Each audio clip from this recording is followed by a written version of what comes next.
16. Cuando subió Jesucristo a los cielos. Cuentan los evangelios que después de la muerte de Jesús muchas personas aseguraron haberlo visto otra vez vivo en la tierra. Es decir, contaron haber tenido apariciones de Jesús resucitado. Entre esos testigos privilegiados figuran María Magdalena, los discípulos de Emaús, Simón Pedro y algunas mujeres de Galilea. No vamos a entrar aquí a explicar en qué consistieron esas apariciones, ni cómo se produjeron, ni de qué naturaleza fueron. Lo que intentaremos averiguar es, ¿durante cuánto tiempo se registraron esas experiencias según el Nuevo Testamento? La pregunta viene al caso, porque encontramos datos contradictorios sobre ellas en los libros bíblicos. Comúnmente pensamos que esas experiencias duraron 40 días y después se acabaron. Es lo que afirma el libro de los Hechos de los Apóstoles, escrito por San Lucas hacia el año 90. Allí leemos que, luego de aparecerse durante 40 días, Jesús condujo a los apóstoles hasta el Monte de los Olivos, les dio las últimas instrucciones, y fue levantado en presencia de ellos, hasta que una nube lo ocultó a su vista, mientras ellos miraban fijamente al cielo viendo cómo se alejaba. Aparecieron dos hombres vestidos de blanco que les dijeron, Galileos, ¿qué hacen ahí mirando al cielo? Este Jesús que ha sido llevado al cielo vendrá del mismo modo que lo han visto subir. Esta versión de los 40 días, además de ser la más conocida por los cristianos, es también la que oficialmente celebramos en la liturgia, puesto que la Iglesia recuerda la resurrección de Jesús el domingo de Pascua, y su ascensión a los cielos 40 días más tarde. Pero el relato de Hechos, así como está, contradice a otros textos del Nuevo Testamento. Por ejemplo, en la primera carta a los Corintios, escrita hacia el año 53, San Pablo enumera una serie de apariciones de Jesús que resultan incompatibles con esos 40 días.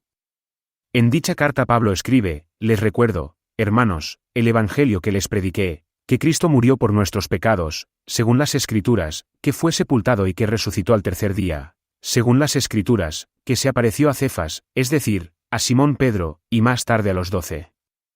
Después se apareció a más de 500 hermanos a la vez, la mayor parte de los cuales todavía viven y otros murieron. Luego se apareció a Santiago. Después a todos los apóstoles. Y en último término se me apareció también a mí, que soy como un aborto. ¿Es posible saber cuándo tuvieron lugar todas estas apariciones de Jesús? La primera, a Cefas, o Pedro, no ofrece dificultad, pues según Lucas sucedió el mismo domingo de Pascua.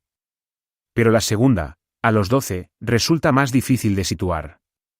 Debido a que Judas Iscariote se había suicidado, solo quedaban 11 de aquel primitivo grupo de discípulos.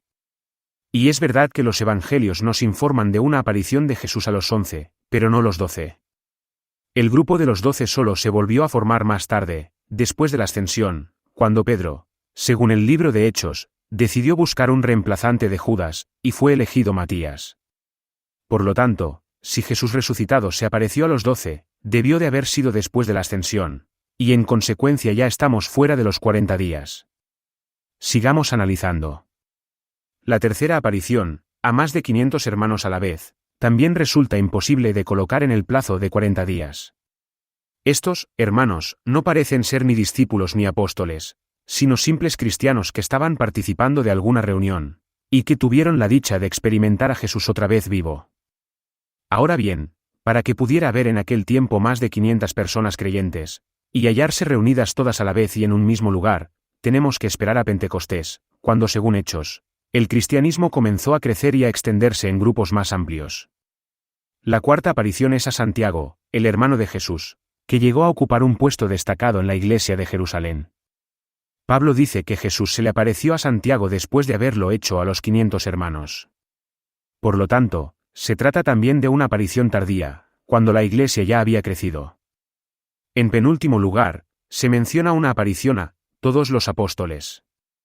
Este grupo es diferente de los 12, a quienes Pablo ya ha nombrado. Ahora bien, el título de apóstol, que significa enviado, apareció en la iglesia bastante después de la muerte de Jesús, cuando los primeros cristianos se sintieron enviados a predicar el Evangelio, y partieron hacia lugares lejanos. Es cierto que en los Evangelios a veces se llama apóstoles a los discípulos mientras Jesús vivía, pero, como vimos, se trata de una designación anacrónica, es decir, que no es propia de esa época.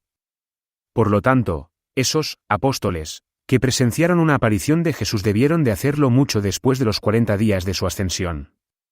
Por último, Pablo escribe que también a él se le apareció Jesús. Esta aparición tuvo lugar en el momento de su conversión, es decir, de su ingreso en el cristianismo.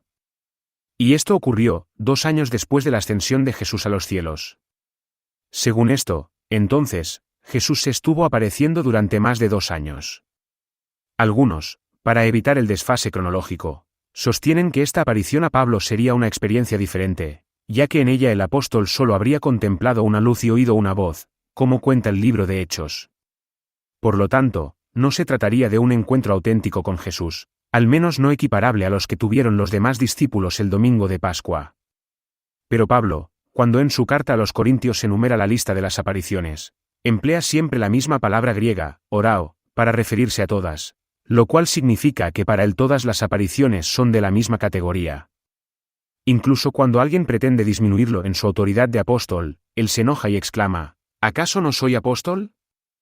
¿Acaso no he visto, orao, a Jesús, colocándose así al mismo nivel que todos los que vieron a Jesús resucitado? Volvamos entonces a preguntarnos, ¿durante cuánto tiempo vieron los primeros cristianos aparecerse a Jesús resucitado? Evidentemente, durante un tiempo bastante largo, indefinido, imposible de precisar exactamente. Si las apariciones se prolongaron durante un tiempo indeterminado, ¿cuándo se habría producido entonces la subida de Jesús al cielo? Un análisis atento del Nuevo Testamento nos lleva a responder lo siguiente: la ascensión a los cielos no fue un hecho histórico, físico, material, que sucedió a los 40 días de su resurrección y que fue presenciado por sus discípulos. ¿Cómo puede hacernos pensar una lectura literal del libro de Hechos? La exégesis actual sostiene más bien que su subida al cielo es una realidad de fe, que tuvo lugar el mismo día que resucitó, es decir, el día de Pascua. Su salida de la tumba y su ascensión fueron sucesos simultáneos. En efecto, nunca los autores del Nuevo Testamento, fuera del libro de Hechos, dicen que Jesús haya subido al cielo en una fecha distinta a la de su resurrección.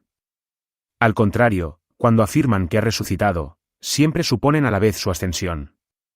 San Pablo, por ejemplo, en su carta a los Romanos escribe, ¿quién nos condenará? ¿Acaso Cristo Jesús, que murió? Más aún, que resucitó y está a la derecha de Dios. Este texto da a entender que, para Pablo, resurrección y ascensión fueron un mismo acontecimiento. Y lo mismo sostiene en todas sus cartas. La primera carta de Pedro también enseña que Jesucristo subió al cielo y está a la derecha de Dios por su resurrección, no por su ascensión. Y la exhortación a los hebreos presenta a Jesús pasando directamente al cielo luego de resucitar.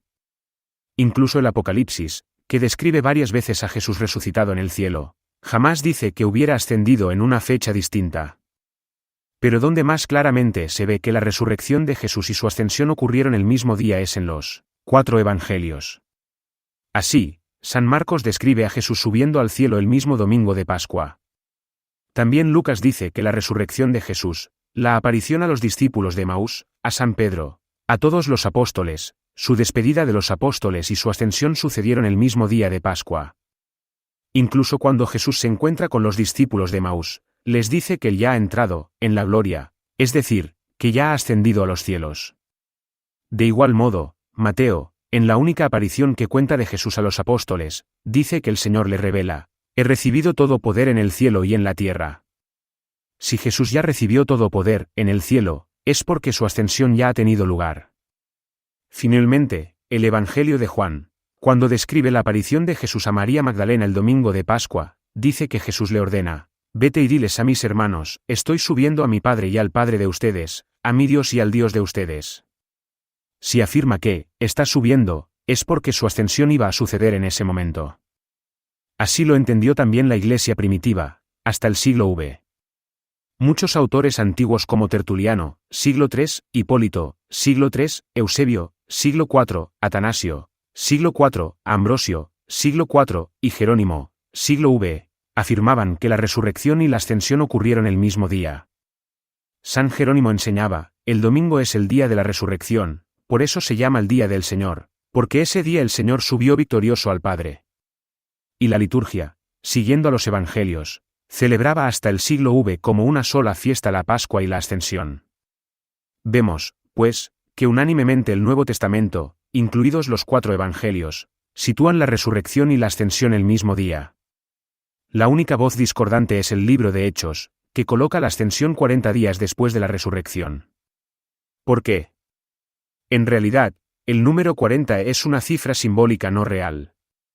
En la Biblia se emplea muchas veces para significar el cambio de una generación a otra, el fin de una época y el inicio de otra. Que el número 40 no pretende ser aquí una cifra histórica lo comprobamos más adelante, cuando el mismo libro de Hechos sostiene que Jesús se apareció durante muchos días, sin precisar una cantidad. Y a continuación vuelve a hablar de sus apariciones, pero por un tiempo indefinido, no por 40 días. Si Jesús no se apareció durante 40 días, ¿por qué Lucas emplea este número simbólico en Hechos?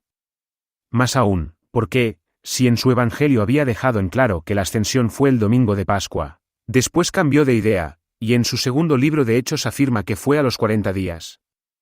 Porque cuando escribió Hechos, unos 10 años después del evangelio, quiso resolver un grave problema que se había suscitado entre los primeros cristianos.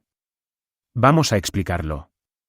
Cuando los primeros cristianos comenzaron a hablar de las apariciones y de las experiencias que tenían de Jesús resucitado, muchos pensaron que él había regresado definitivamente a la tierra, como lo había prometido, y que esta vez se iba a quedar para siempre con ellos, reanudando la vida que había tenido antes de morir. Al parecer, lo había anunciado varias veces: me voy, pero volveré para estar otra vez con ustedes, no los voy a abandonar, volveré con ustedes, volveré a verlos, y ustedes se llenarán de alegría. Por eso, al difundirse la noticia de que estaba otra vez vivo y actuando en el mundo, muchos creyeron que ya no había que preocuparse más. Habían llegado los últimos tiempos, y Jesús había regresado para quedarse y establecer su reino glorioso en la tierra. Esta idea paralizó la actividad de algunos creyentes, de tal manera que muchos ya no querían salir a predicar, ni evangelizar, ni trabajar, ni hacer ningún esfuerzo. Al estar otra vez Jesús en la tierra, él podía ahora encargarse de todo. ¿Acaso no se aparecía a cada rato? Bastaba, pues, invocarlo para que él solucionara todas las necesidades. Lucas comprendió lo peligrosa que resultaba la idea de un Jesús, apareciéndose por todas partes, interactuando con todos e impartiendo directivas privadas a cada uno. Pero tampoco podía negar esas experiencias. Simplemente, había que ponerles un fin. Y fue así como decidió contar que Jesús estuvo apareciéndose a los apóstoles durante un tiempo, pero que ese tiempo se acabó.